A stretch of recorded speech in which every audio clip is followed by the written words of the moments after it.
pero películas en general no se doblaban, estaban prohibidos por ley. George Lucas dijo, vamos a doblar esta película que nunca se ha doblado para cine, hay una versión para televisión solamente, entonces quiero oírla en cine porque se cumplían 20 años de la película, entonces hicieron pruebas. Varios compañeros hicimos pruebas, no sé si 3 o 4, casi siempre se hacen 3 o 4 pruebas. Cuando vi dije, no es cierto. ¿Es Han Solo?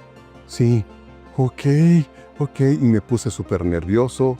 Y porque además me dijeron, George Lucas en persona va a revisar en Los Ángeles las pruebas de voz. Y él va a elegir qué voz quiere para sus personajes. Yo lo doblé con el mayor cariño. Y cuando me avisan, no.